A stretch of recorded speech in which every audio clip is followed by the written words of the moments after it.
School വിട്ട് വരുന്ന കുട്ടികൾക്കൊക്കെ വെറൈറ്റി ആയിട്ട് എന്നും ഓരോ സ്നാക്കൊക്കെ ഉണ്ടാക്കി പരീക്ഷിക്കുന്നവർക്കൊക്കെ പറ്റിയിട്ടുള്ള ഒരു അടിപൊളി ടേസ്റ്റി ആയിട്ടുള്ള ഒരു സ്നാക്കാട്ടോ ഇന്ന് കാണിക്കാൻ പോകുന്നത്. നല്ല ടേസ്റ്റി ആട്ടോ ഈ രീതിയിൽ സ്നാക്ക് തയ്യാറാക്കി എടുക്കുകയാണെന്നുണ്ടെങ്കിൽ. അപ്പോൾ ഇതെങ്ങനെയാണ് ചെയ്യുന്നതെന്ന് കണ്ടാലോ. ആദ്യം നമുക്ക് അതിന് വേണ്ടിയിട്ടുള്ള ഫില്ലിങ് റെഡിയാക്കി എടുക്കണം. ഒരു പാൻ വെച്ച് ചൂടാകുമ്പോൾ അതിലേക്ക് 2 ടീസ്പൂൺ നെയ്യ് ഒഴിച്ചു കൊടുക്കാം. അതിലേക്ക് ഉണ്ടെങ്കിൽ മാത്രം റൈസിൻസും കാഷ്യൂസും ചെറുതായിട്ട് അരിഞ്ഞത് കൂടെ ചേർത്തിട്ട് ഒന്ന് റോസ്റ്റ് ചെയ്തെടുക്കാം കേട്ടോ. ചെറുതായിട്ട് അരിയാൻ ശ്രദ്ധിക്കണേ. പിന്നെ ഇഷ്ടമുള്ള നട്ട്സൊക്കെ വേണമെങ്കിൽ നിങ്ങൾക്ക് ചേർത്ത് കൊടുക്കാം, അത് നിർബന്ധമില്ല. പിന്നെ അതിലേക്ക് 2 നേന്ത്രപ്പഴം ഇതുപോലെ ചെറുതായിട്ട് കട്ട് ചെയ്തത് കൂടെ ചേർത്ത് കൊടുക്കുക. നല്ല പഴുത്ത നേന്ത്രപ്പഴം ആയിരിക്കാൻ ശ്രദ്ധിക്കുക കേട്ടോ. അപ്പോൾ അതും കൂടെ ചേർത്തിട്ട് വീണ്ടും നന്നായിട്ടൊന്ന് വഴറ്റിയെടുക്കാം. പിന്നെ നമ്മൾ ഇതിലേക്ക് ചേർത്ത് കൊടുക്കുന്നത് ഈത്തപ്പഴമാണ് കേട്ടോ. ഞാൻ ഒരു 6 ഈത്തപ്പഴം ഇതുപോലെ ചെറുതായിട്ട് കട്ട് ചെയ്തത് ഇട്ട് കൊടുക്കുന്നുണ്ട്. അതും കൂടെ ചേർത്തിട്ട് വീണ്ടും ഒന്ന് വഴറ്റിയെടുക്കാം.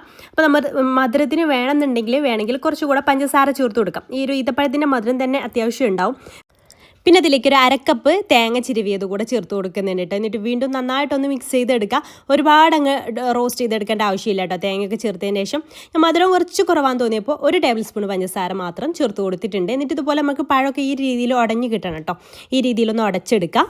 ഇനി ചെറിയൊരു ബൗളിലേക്ക് ഒരു 3 ടേബിൾ സ്പൂൺ മൈദ ഇട്ട് കൊടുക്കുന്നുണ്ട്. അതിലേക്ക് കുറച്ച് ഉപ്പ്, 2 നുള്ളു ഉപ്പ് കൂടെ ചേർത്ത് കൊടുക്കുക.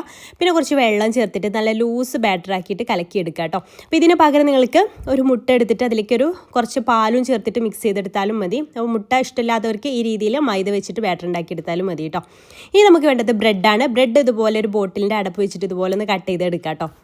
അപ്പോൾ ഈ രീതിയിലൊന്ന് കട്ട് ചെയ്തെടുത്തിട്ടുണ്ട്. എന്നിട്ട് നമ്മുടെ റെഡിയാക്കി എടുത്തിട്ടുള്ള ആ ഫില്ലിംഗ് ഉണ്ടല്ലോ, അത് ഇതുപോലെ ഈ ഒരു ബ്രെഡിൻ്റെ പീസ് എടുത്തിട്ട് അതിൻ്റെ മുകളിൽ വെച്ച് കൊടുക്കുക. അതിൻ്റെ മുകളിൽ വേറെയും ഒരു ബ്രെഡ് ഇതുപോലെ അങ്ങ് വെച്ചിട്ട് നന്നായിട്ടൊന്ന് പ്രസ് ചെയ്ത് കൊടുക്കുക. അതങ്ങ് ഒട്ടിക്കിട്ടു കേട്ടോ. അപ്പോൾ ഈ രീതിയിലെല്ലാം ചെയ്തെടുക്കുക. ഈ ഒരു ഫില്ലിംഗ് വെച്ചിട്ട് ഞാൻ 10 സ്നാക്കാട്ടോ ഉണ്ടാക്കി എടുത്തിട്ടുള്ളത്. പിന്നെ നമുക്ക് ആ ഒരു സൈഡ് പോർഷനൊക്കെ മാറ്റി വെച്ചിട്ടില്ല, അത് വെച്ചിട്ട് ബ്രെഡ് ക്രംസ് ആക്കി എടുത്തിട്ടുണ്ട്. എന്നിട്ട് ഓരോ സ്നാക്കും ഈ ഒരു മൈദ ബാറ്ററിലൊന്ന് ഡിപ്പ് ചെയ്യുക. എന്നിട്ട് ബ്രെഡ് ക്രംസിലൊന്ന് കോട്ട് ചെയ്തെടുക്കുക. എന്നിട്ട് നമുക്ക് എല്ലാം അതുപോലെ ചെയ്തെടുത്തതിൻ്റെ ശേഷം കേട്ടോ ഞാൻ ഫ്രൈ ചെയ്തെടുക്കുന്നത്. ഷാലോ ഫ്രൈ ആണ് ചെയ്തെടുക്കുന്നത്. അപ്പോൾ അതാ ഞാൻ ഈ 10 സ്നാക്കും ഇതുപോലെ കോട്ട് ചെയ്തെടുത്തിട്ടുണ്ട് കേട്ടോ. ഇനി നമുക്ക് ചെയ്തെടുക്കേണ്ടത് ഒരു പാൻ എടുക്കുക. അതിലേക്ക് 1 ടേബിൾ സ്പൂൺ നെയ്യ് ഒഴിച്ചു കൊടുക്കുക. എന്നിട്ട് ആദ്യം ഈ ഒരു ഇതിൻ്റെ സ്നാക്കിൻ്റെ സൈഡ് ഭാഗമൊക്കെ ഇതുപോലെ റൗണ്ടിലൊന്നും ഇങ്ങനെ ചുറ്റിച്ച് കൊടുക്കുക. അപ്പോൾ കറക്റ്റ് നല്ലൊരു ഷേപ്പിൽ നമുക്ക് കിട്ടും.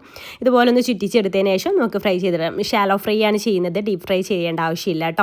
പക്ഷേ ഡീപ്പ് ഫ്രൈ ഒക്കെ ചെയ്താൽ ഒരുപാട് അങ്ങ് ഓയിൽ കുടിക്കൂട്ടോ ഈ ഒരു സ്നാക്ക്. അപ്പോൾ ഈ രീതിയിൽ ചെയ്തെടുക്കുക. തിരിച്ചും മറിച്ചൊക്കെ ഇട്ടിട്ട് 2 സൈഡും ഒന്ന് ബ്രൗൺ കളർ ആവുന്ന വരെ ഒന്ന് ഫ്രൈ ചെയ്തെടുത്താൽ മതി. ഈസിയാണ് റെഡിയാക്കി എടുക്കാൻ വേണ്ടിയിട്ട്. പിന്നെ ഞാൻ പറഞ്ഞല്ലോ, മൈദ ബാറ്ററിന് പകരം നിങ്ങൾക്ക് വേണമെങ്കിൽ മുട്ട വെച്ചിട്ടും ബാറ്റർ ആ രീതിയിൽ ഡിപ്പ് ചെയ്തിട്ടും ചെയ്തെടുക്കാം കേട്ടോ. നല്ല ടേസ്റ്റി ആയിട്ടുള്ള ഈസി ആയിട്ടുള്ള വെറൈറ്റി ആയിട്ടുള്ള ഒരു സ്നാക്കാണ്. ഇഷ്ടമായിട്ടുണ്ടെങ്കിൽ എന്തായാലും നിങ്ങളൊന്ന് ട്രൈ ചെയ്ത് നോക്കുക. ട്രൈ ചെയ്ത് നോക്കുന്ന സമയത്ത് ഫീഡ്ബാക്ക് അറിയിക്കാം കേട്ടോ. ഇതുപോലത്തെ സിമ്പിൾ ആൻഡ് ഈസി റെസിപ്പീസിനായിട്ട് നമ്മുടെ പേജ് ഫോളോ ചെയ്യാത്തവരാണെന്നുണ്ടെങ്കിൽ ഫോളോ ചെയ്യാൻ മറക്കല്ലേ.